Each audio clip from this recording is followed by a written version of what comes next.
শুরু করেছিলাম। আমরা তো জানতাম না 5 তারিখের পরে আসলে এই 5 তারিখে এইভাবে হচ্ছে, কিন্তু ভারত তো সবই জানতো।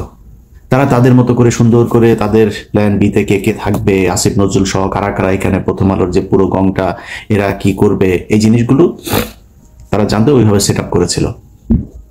যে কারণে তারপর পরে এই যে প্রধান উপদেষ্টার এই যে প্রেস সেক্রেটারি শফিক সহ আসিফ নজরুলের ঘনিষ্ঠ যারা যারা আছে প্রথম আলো এদেরকে এখানে বসিয়ে দিয়েছেন, তারা তাদের মতো করে চালাচ্ছেন। এই দেশের এই যে 5 তারিখের যেই আন্দোলন, যে বিপ্লব, যে স্বাধীনতা, এটা ধ্বংস হওয়ার পেছনে যদি একজন মানুষ, অনেক মানুষই মনে করেন আমি আসিফ নজরুলের ব্যাপারে এত কেন, একজন মানুষ যদি নাকি এটার জন্য সবচেয়ে বেশি দায়ী থাকে সেটা এই আসিফ নজরুল। এর জন্য প্রতিটা জায়গায় সমস্যা হয়েছে। আপনাদেরকে এই কথাটা কেন বলেছিলাম যে শেখ হাসিনাই আবার আসবে, এটা যদি আপনাদের আমি বিশ্লেষণ করতে চাই তাহলে একটা জিনিস বলে রাখি, সেটা হচ্ছে এই যে 15টা বছর শেখ হাসিনা ক্ষমতায় থাকলো, আন্তর্জাতিক বিশ্বের কেউ তাকে সরায় নাই এখান থেকে। ইন্ডিয়া একদম সরাসরি তাকে সাপোর্ট দিয়ে গিয়েছে,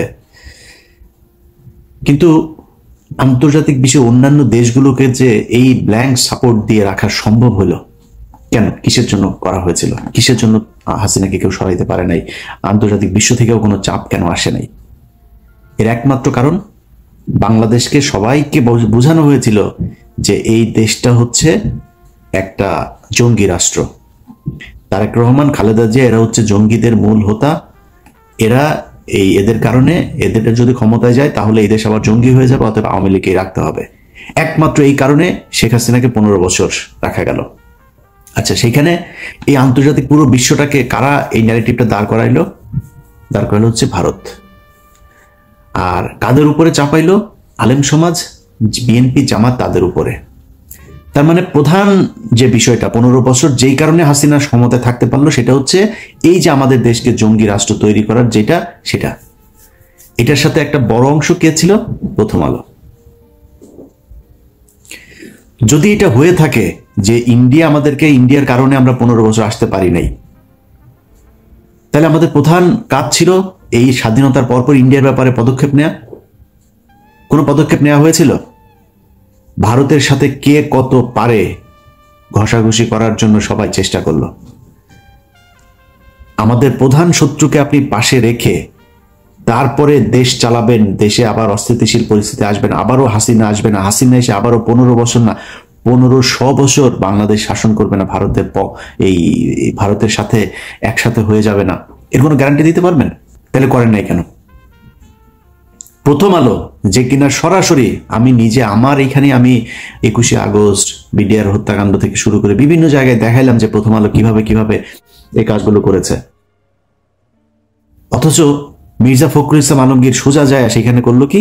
প্রথম আলোর উপরে আঘাত মানে হলো গণমাধ্যমের উপর আঘাত। এই আঘাত সে কোনোভাবেই, সে শেখ মুজিবের ব্যাপারে কি বলল? শেখ মুজিবের ছবি করলে তারপরে এটা তার বুকে চিনচিন করে, হ্যাঁ, এসব কথাবার্তা। তো প্রথম আলো আর ইন্ডিয়া আপনার সমস্যা না, তাই আপনার সমস্যাটা ছিল কারাই 15 বছর? মির্জা ফখরুলের তো সমস্যা না। এই বক্তব্য যেদিন শুনেছিলাম সেদিনই মনে করেছিলাম আর বাংলাদেশের পলিটিক্স নিয়ে কথাবার্তা বলে লাভ নাই, নিজের মতো করে কিছু টাকা পয়সা কামায় তারপরে চুপচাপ থাকে। কিন্তু মির্জা ফখরুলই তো বিএনপি না, মির্জা ফখরুল মানেই বাংলাদেশ না। এই বাংলাদেশের লাখো লাখো কোটি কোটি বিএনপি জামায়াতের কর্মীরা, নেতারা অনেকে আছে যারা আসলেই ভারতকে অপছন্দ করে, প্রথম আলোকে বাংলাদেশ থেকে উৎখাত করতে চায়। তাদের জন্য তো আমাদের পাশে থাকা উচিত। মির্জা ফখরুলের একটা ঘর জামাই আছে, ওই যে ফাহাম, আব্দুল সামাদ ফাহাম নাকি যেন, এই ঘর জামাইটা এতদিন মির্জা ফখরুল অস্ট্রেলিয়াতে যে আওয়ামী লীগের কাছ থেকে যা ভাগটাক পাইতো এগুলো নিয়ে ওইখানে দিত, বউরে নিয়ে থাকতো। এখন সে বউ নিয়ে বাড়িতে এসেছে, গ্রামে মানে দেশে এসেছে। প্রতিদিন বিভিন্ন গণমাধ্যমে দেখি সে বক্তব্য দেয়। এতদিন কই ছিলেন? ওনার মেয়ের তো উচিত ছিল এখানে এসে তারপরে এগুলো নিয়ে নেতৃত্ব দেওয়া, কথাবার্তা বলা। বলে নাই তো, কোনো কিছুই করে নাই। এখন এসছে, কারণ এখন এই যে আবার লুটপাট শুরু হয়েছে। খবর নেন, যান। মির্জা ফখরুলের ভাইয়ের অত্যাচারে তার এলাকার লোকজন ঘরে থাকতে পারে না। বাংলাদেশের সবচাইতে বেশি আওয়ামী লীগের লোকজনকে পুনর্বাসিত করা হয়েছে মির্জা ফখরুলের এলাকায়। এগুলো নিয়ে কাজ করতেছে। এখন দিচ্ছে না কেন? বিএনপির অনেক মানুষজন ফোন করেন, ভাই এখানে এটা হচ্ছে, এখন দিচ্ছে না কারণ বিএনপিকে আসলে এখন করলে বিএনপির ভেতরে সমস্যা থাকবে, এরকম দুই একটা নেতাও থাকবে এই টাইপের, কিন্তু পুরো বিএনপিকে তো আপনি কালার করতে পারবেন। আমার এর পরের দেশের নেতৃত্বে কে আসবে? আপনি বিএনপিকে যদি সরেন তাহলে তো এটা মানে একটা ডিপলিটিসাইজেশনের দিকে চলে গেল। তখন আপনি কি করবেন? কাকে আনবেন? এখানে একটা অন্য তৃতীয় পক্ষ আসবে, সেনাবাহিনী আসবে, ইন্ডিয়া সেই সুযোগ নিবে।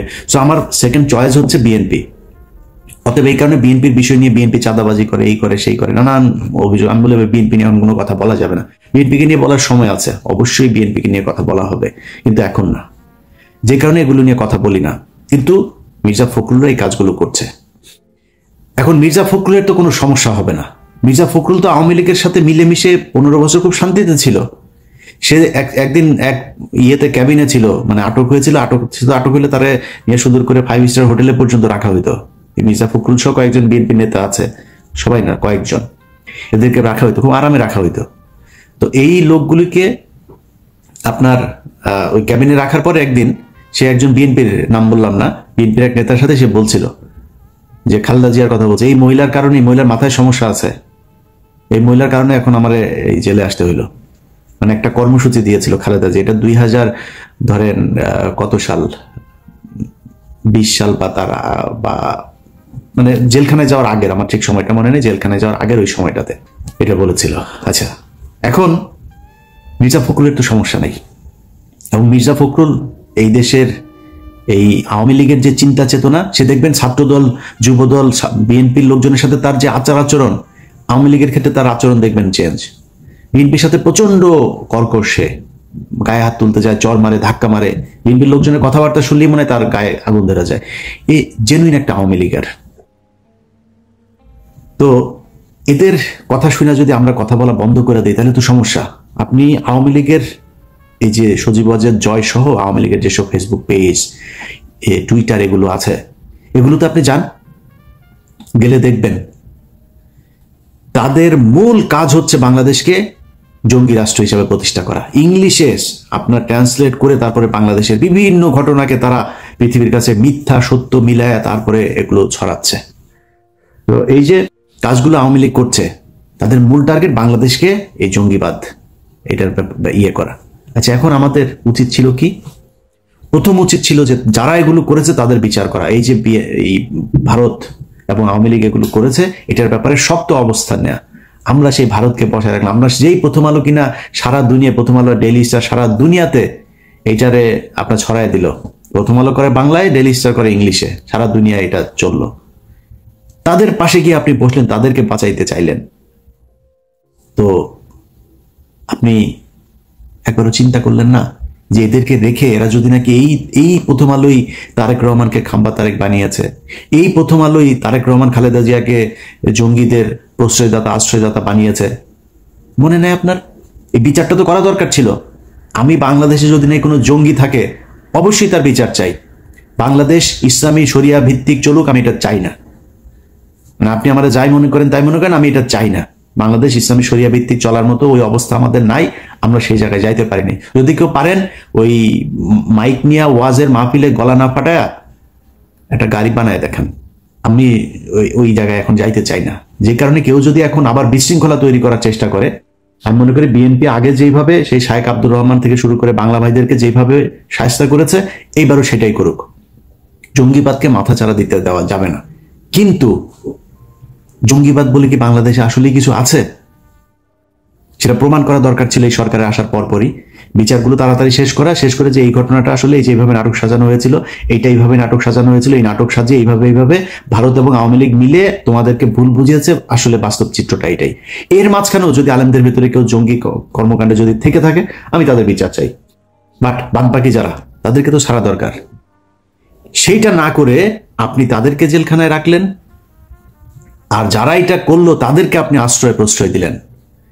2 দিন আগে এক ভিডিও দেখলাম, ওই যে এই ফারজানা ব্রাউনিয়ার এক্স বয়ফ্রেন্ড আপনার জিল্লুর রহমান, তৃতীয় মাত্রা করে।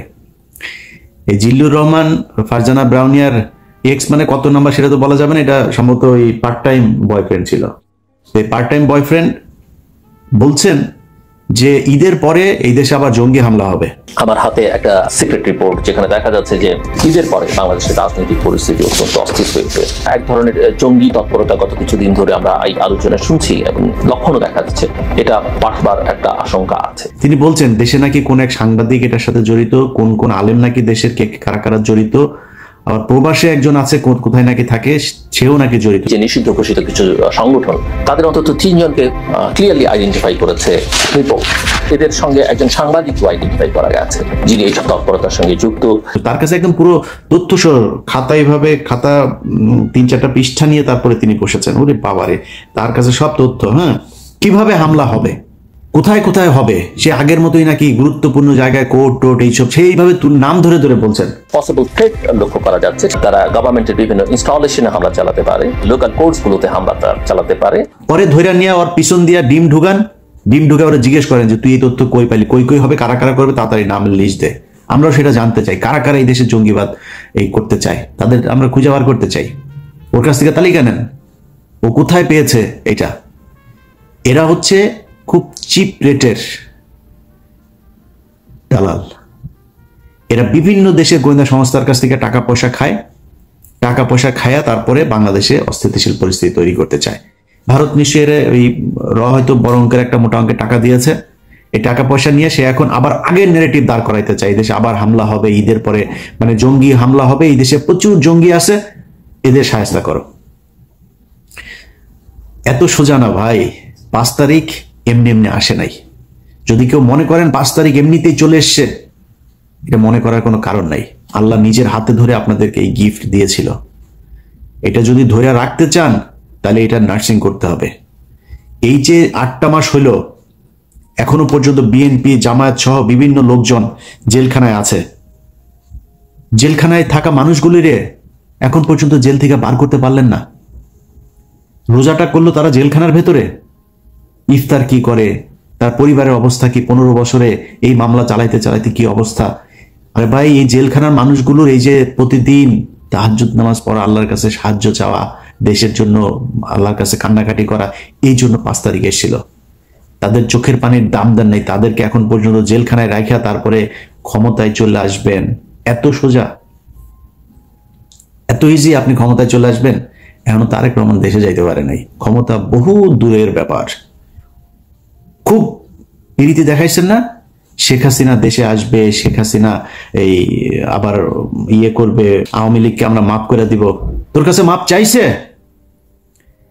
এখন আওয়ামী লীগকে পুনর্বাসিত করবে কি? কোন রিফাইন আওয়ামী লীগ আসবে, নাকি পিওর আওয়ামী লীগ আসবে, র আওয়ামী লীগ আসবে, না কোন আওয়ামী লীগ আসবে, সেটা নিয়ে আলোচনা হয়। এই আলোচনা আপনাকে আসতে বলছে কি? আওয়ামী লীগ বলছে আপনার কাছে যে আমরা আসতে চাই, আমাদেরকে র আওয়ামী লীগ নিবা নাকি এই রিফাইন আওয়ামী লীগ নিবা, কোনটারে নিবা, কোনভাবে আমাদেরকে নেওয়া যায়, চাইছে আপনার কাছে?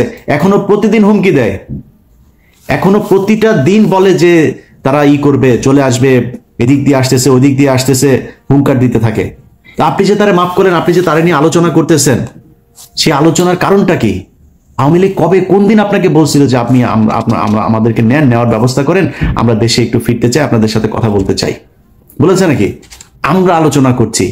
আওয়ামী লীগের লোকজন এই গতকালকে আসিফ নজরুল তার প্রিয় আওয়ামী লীগের লোকজনকে কোর্টের বিভিন্ন জায়গায় বসিয়ে রেখেছে। গতকালকেও এত ক্রুশিয়াল একটা সময়ের ভিতরে, কালকে মনে হয় 100 বার আওয়ামী লীগের লোকজনের ইয়েতে দেখেছি শেখ হাসিনা ওই দিক দিয়ে ঢুকছে, ওই দিক দিয়ে তোরে ঢুকাই দেওয়া হবে, ঢুকতে বল। দেশের মানুষ এখন ওই মেজাজে নাই। হ্যাঁ, সেনাবাহিনীও যদি নাকি তেড়িবেড়ি করে, সেনাবাহিনীর মধ্যম সারি জুনিয়র অফিসাররা বসে আছে, সৈনিকরাও বসে আছে, 15 বছর বহুত হয়েছে। তেড়িবেড়ি করার চেষ্টা করলে কোনো জেনারেল তারা বসে থাকবে না, কারণ সেনাবাহিনী এই দেশের মানুষের প্রাণের কথা বলে। এই দেশের মূল রক্ষক হচ্ছে বাংলাদেশ সেনাবাহিনী। সেই সেনাবাহিনী এত সহজে আপনি 2-4 জন জেনারেলের কারণে বিক্রি হয়ে যাবে আরেক দেশের কাছে, এটা মনে করার কোনো কারণ নাই। ঢুকতে বল, অমুক জেনারেল অমুক কর্নেলের কথা শুনে তারপরে ঢুকতে বল, তারপরে বুঝবি মজাটা। আয়, এগুলি করা হচ্ছে। এর মাঝখানে আপনি গতকালকে 2 জনের জামিন দিয়ে দিলেন। আওয়ামী লীগ কি করতো? আওয়ামী লীগ যখন দেশের পরিস্থিতি হইতো তখন সবগুলি নিয়ে ঢুকাইতো, জামিন টামিন সব বন্ধ। আপনি এই পরিস্থিতির মাঝখানে 2 জনের জামিন দিয়ে দেন, কিভাবে সম্ভব? এক এমপির বোর্ডে জামিন দিয়ে দিয়েছে, কিভাবে সম্ভব? আপনার এখানে আমরা আলোচনা করছি আওয়ামী লীগকে পুনর্বাসন, এই নিয়ে আলাপই চলবে না।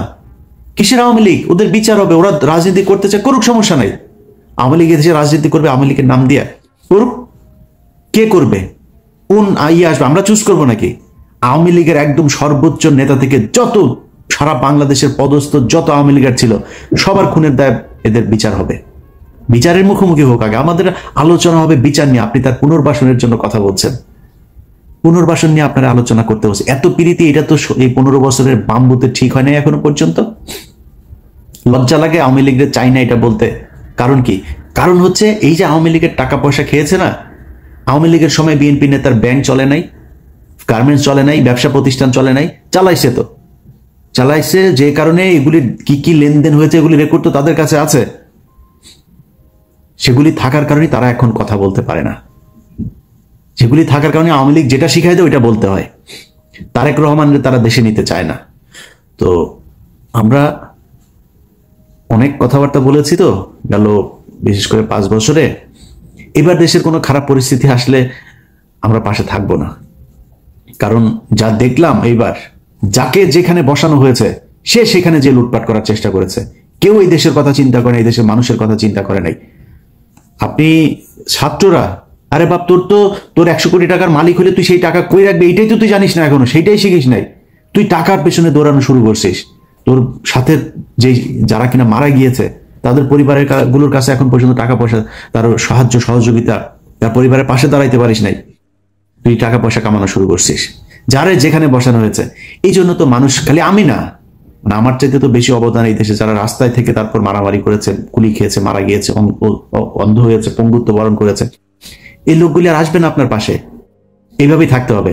তো যেটা আগে বলছিলাম যে মির্জা ফখরুলের মতো এইসব কালপিট আওয়ামী লীগের দালাল যারা আছে তাদের জন্য যে কথা বলবো না, এটা না বলে পারি না। কারণ ওই যে সাধারণ মানুষগুলো আছে না, তাদের জন্য। বাট আমার মনে হয় আর কি সাধারণ মানুষের এটাই মনে হয় ভাগ্য, এই কোনো পাপ বোধহয় আছে, যেই কারণে আমার কপালে আসলে ভালো কিছু নাই ভাই। এই জন্যই হয়তো এরকম হয়। তা না হইলে এরকম বিশাল একটা সুযোগের পরে এই দেশের মানুষগুলি ঠিক হইলো না, মানে মানুষগুলি বলতে এই যে যারা জায়গা মতো বসানো হইলো তারা কেন ঠিক হইলো না এটা আমি জানি না, এটার কোনো ব্যাখ্যা নাই ভাই। ও আমার আজকের ভিডিওর মূল কথা হয়েছে যে ভাই, যে জন্য এই দেশটা 15 বছর আরেক দেশের কাছে জিম্মি ছিল সেটা পয়েন্ট আউট করা এবং পদক্ষেপগুলো নেয়া। এটা যদি না নেন, কালকে পরশু এই যে ঝুঁকির ভেতরে আপনাকে থাকতেই হবে। ভারত আপনাকে কখনোই শান্তিতে থাকতে দিবে না, এটা মনে করার কোনো কারণ নাই। অতএব যদি মনে করেন ওই ঝুঁকি, ওই শত্রুকে দমন করতে হবে, প্রকাশ্যে আনতে হবে, প্রকাশ করতে হবে যে ইয়েস আমরা এটা চাই না। এক বিএনপি আর জামাত যদি নাকি প্রথম আলোকে শেল্টার না দিত, প্রথম আলো বাংলাদেশে এতদিন থাকতে পারতো না। অনেকে বলে গণমাধ্যম, আরে ভাই গণমাধ্যমের মাঝখানে অনেকগুলো অফিস টফিস সব জ্বালাই দেওয়া হয়েছে, কি হয়েছে? বন্ধ হয়ে গিয়েছে, কি হয়েছে? করা হয়নি। প্রথম আলোর যেই সাংবাদিকগুলো, এই যে টিপু সুলতান থেকে শুরু করে যেগুলো আপনার জঙ্গি নাটক সাজাইতো, কারোর ব্যাপারে কোনো পদক্ষেপ নেওয়া হয়নি। একদম ওইভাবে প্রথম আলো চলছে, আনচেঞ্জড, এইভাবে আপনি চালায় যাচ্ছেন। তো এই জন্য বাংলাদেশ স্বাধীন হয়নি এবং এইভাবে স্বাধীন রাখা যাবেও না। যে কারণে আমি মনে করি সবকিছু তাদের মতো করে সেট আপ রেখে তারপরে কেউ যদি মনে করেন সামনে নির্বাচন হবে আর সেই নির্বাচনে বিএনপি ক্ষমতায় আসবে, আমি মনে করি না এটা ঘটতে যাচ্ছে। কিছু একটা ডিফারেন্ট, কোনো কিছু একটা যে কোনো সময় ঘটে যাইতে পারে যদি আসল